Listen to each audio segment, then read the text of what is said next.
বন্ধুসকল, মই আজি এটা নতুন ভিডিঅ' লৈ আপোনালোকৰ মাজত উপস্থিত হৈছোঁ। মিডিয়া বা বাতৰিত আপোনালোকে দেখি থাকিব সদায়ে মুছলমানৰ বিৰুদ্ধে জনসংখ্যা মুছলমানৰ বেছি এইটো সেইটো।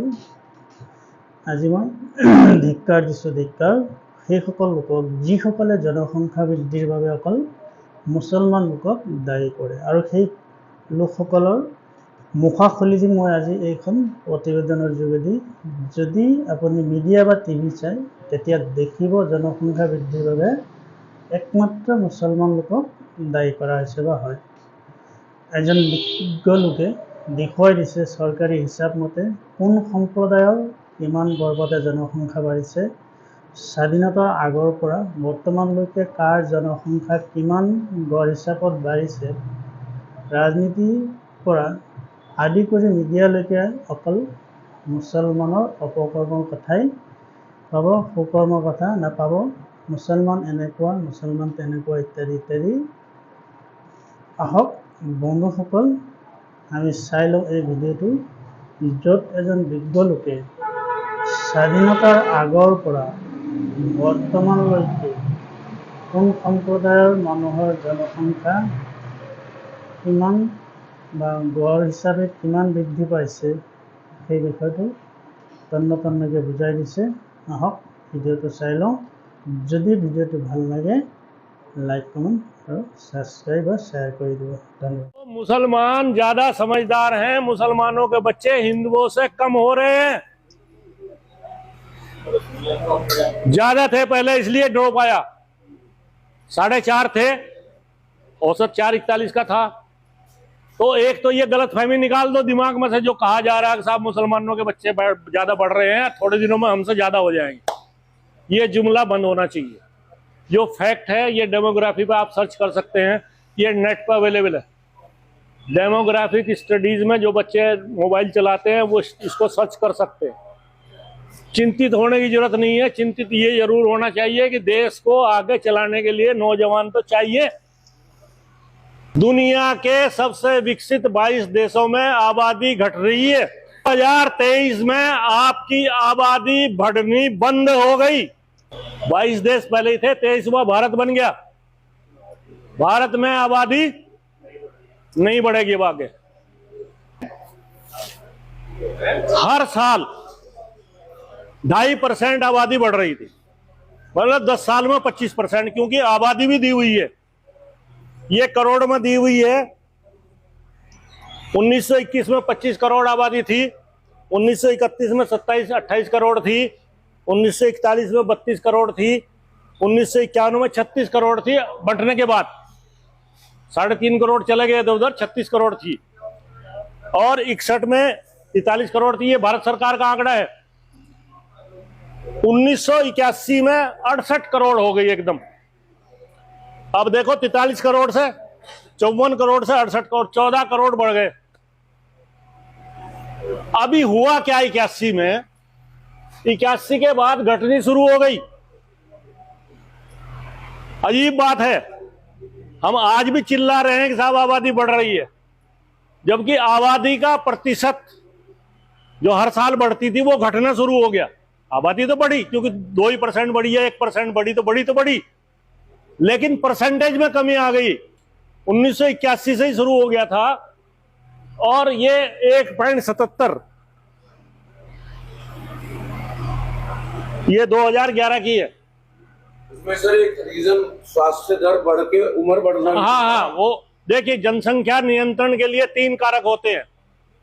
सबसे पहली महिलाओं की शिक्षा, नंबर दूसरी हेल्थ कंडीशन, स्वास्थ्य की, क्योंकि अस्वस्थ हो जाता है। जब हम पैदा हुए तो हमारे पिताजी के 7-8 बच्चे हुआ करते थे सबके, और ये सोचते थे 2-4 मर भी जाएंगे तो 5-4 बच जाएंगे।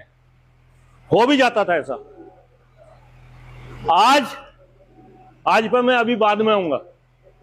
तो 3 कंडीशन होती है। पहली मतलब महिलाओं की एजुकेशन, दूसरी हेल्थ कंडीशन, तीसरी आर्थिक स्थिति।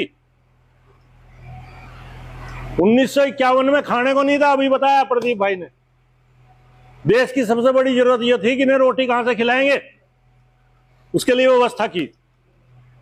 फिर विकास हुआ सारा। लेकिन जैसे जैसे आर्थिक स्थिति ठीक होती है, शिक्षा आती है, हेल्थ कंडीशन ठीक होती हैं, तो आबादी घटने लगती है। पूरी दुनिया में ऐसा ही हो रहा है। दुनिया के सबसे विकसित 22 देशों में आबादी घट रही है, पिछले 10 साल से घट रही है।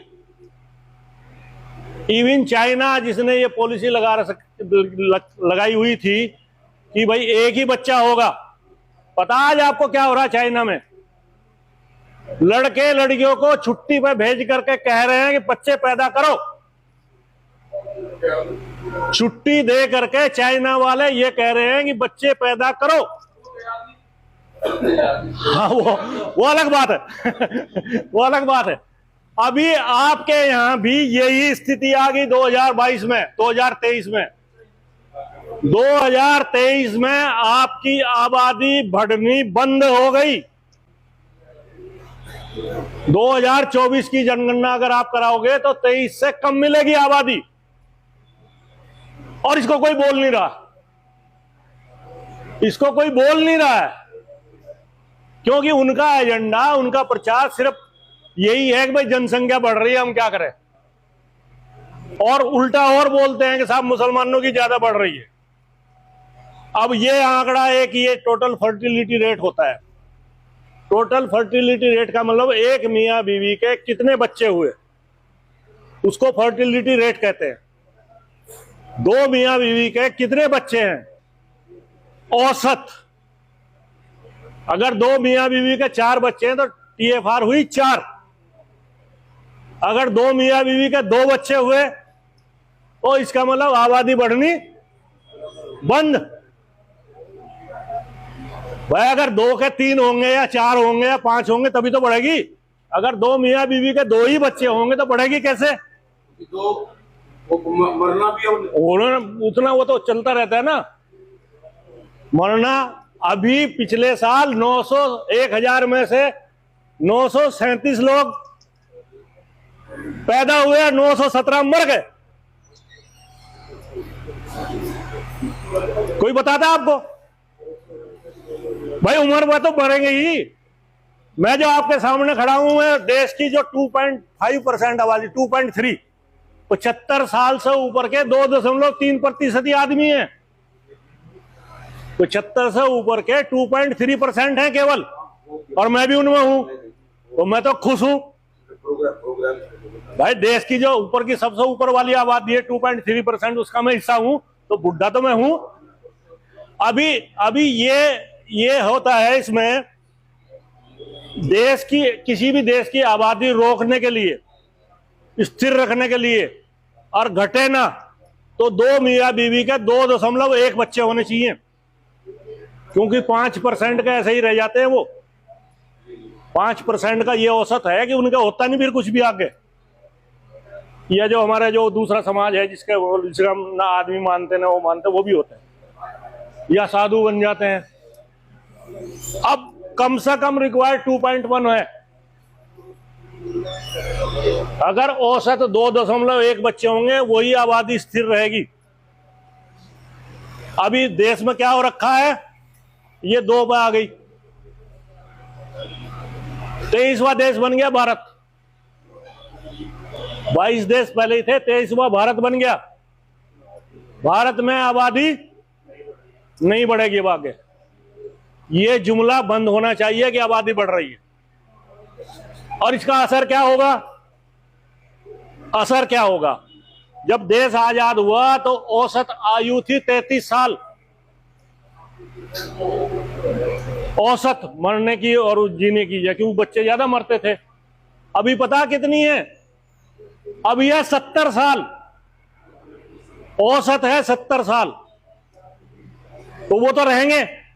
बोला आपने अच्छी हेल्थ कंडीशन हो गई देश की, तो लोग बुढ़े तो रहेंगे। अगर चाइना की तरह निपटा दो तो बात दूसरी है कि जो भी बुढ़ा हो गया साले को निपटा दो, खत्म कहानी जाए। ऐसा होने वाला नहीं है यहाँ। तो अभी क्या होगा कि जवान तो हो जाएंगे कम 20 साल बाद, और बुढ़े हो जाएंगे। अभी तो 2 बुढ़ों को पालना पड़ रहा। अभी पता लगा एक आदमी को 4 बुढ़े पालने पड़ रहे हैं। पिताजी और माताजी हैं, दादाजी भी हैं और दादी भी हैं, तो कितनी समस्या होगी ये कोई सोच नहीं रहा है। मैं ये नहीं कह रहा कि बढ़नी चाहिए, लेकिन स्थिर तो रहनी चाहिए। अभी आदमी को ये समझना कि ये बोझ है, यही बड़ी बेवकूफी है। आदमी जो पैदा हो गया वो जब तक जिंदा रहेगा खाएगा। अब उसके लिए इंतजाम करो, उसका यूज करो, उसको देश के निर्माण में लगाओ, उसको अच्छा पढ़ाओ, अच्छा लिखाओ, अच्छा तैयार करो, उसका यूज करो। वो तो एसेट होता है, संपदा होती है, प्रॉपर्टी होती है। आदमी किसी भी देश की संपत्ति होती है उसका नागरिक। चाइना की जो प्रोग्रेस है वो आबादी से ही हुई है। कुछ पिद्दी से सारी दुनिया में ही चले गए वो और ले आए सब कमा के। तो यूज करना पॉपुलेशन को, ये अलग इशू है। यूज होना चाहिए, उनको प्रॉपर एजुकेशन दीजिए। मैं जो बात कर रहा था, जो थोड़ी देर पहले मैंने बात की थी, ये भारत सरकार नेशनल हेल्थ फैमिली सर्वे कराती है। ये हर 10 साल में होता है, आबादी जनगणना के बीच में होता है, लेकिन ये जनगणना की तरह नहीं होता। इसमें फैमिली के सैंपल सर्वे होते हैं, औसत निकाला जाता है। किसी गांव में चले गए, कितने परिवार हैं, कितने बच्चे हैं, कितनी पढ़ाई है, क्या है, उसमें फाइनेंशियल भी कंसीडरेशन होते हैं और बच्चों का भी संख्या देखी जाती है। तो ये 92-93 में पहला शुरू हुआ था।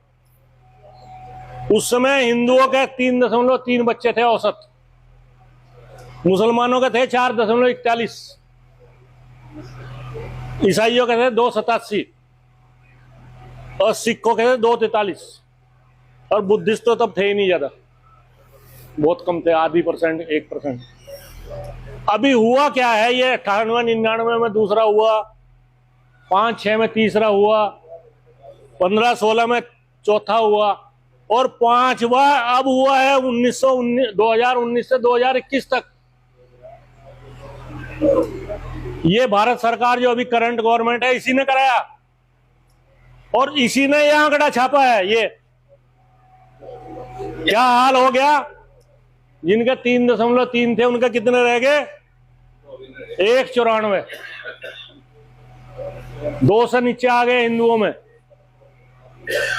मुसलमानों में कितने रह गए, 236।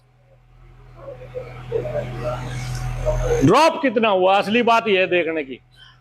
यहां से और यहां तक कितनी कमी आई, 1.36। इसमें से अगर ये घटाओगे तो ये आएगा फिगर। 330 में से 194 घटाओगे तो 136 आएगा और 441 में से 236 घटाए तो 25 आ गया। तो इनके जितने बच्चे कम हुए 136, 2 मियां बीवी के, और इनके कितने हुए 25। लेकिन नौजवान पढ़े लिखे चाहिए और उनका यूज होना चाहिए, इस्तेमाल होना चाहिए। तो अभी ये घट गई है और जो लग रहा है अगले, ये अब से करीब 25 साल बाद 90 करोड़ आबादी रह जाएगी देश की। जो ये चार्ट है ये शो कर रहा है कि अगले 25 साल बाद आबादी घट करके 140 से 90 करोड़ पर आ जाएगी। ये अलार्मिंग सिचुएशन है, चिंता करने वाली बात है। इस पर चिंतन कीजिए। मैं ये नहीं कहता कि भाई बहुत ज्यादा करो, लेकिन इतने करो जिन्हें ठीक से पढ़ा सको, लिखा सको, तैयार कर सको, इस्तेमाल कर सको। और ये जुमलेबाजी जरूर बंद होनी चाहिए, भाई मुसलमान हमसे थोड़े दिनों में ज्यादा हो जाएंगे। तो ये थोड़ा सा एक मैं इस तरह से सिखाता हूँ, ये मेरा एक प्रोसीजर है। ये तो एक ही चार्ट है, ऐसे ऐसे मैंने 7 चार्ट बनाए हुए हैं। हिस्ट्री भी है, एम्प्लॉयमेंट भी है, एजुकेशन भी है, सारे चार्ट है। किसानों का भी है कि किसान कितना पैदा करते हैं, कितना बेच, मतलब कितना मिलता है उनको, कितना मिलना चाहिए, वो एक प्रोसीजर है मेरा।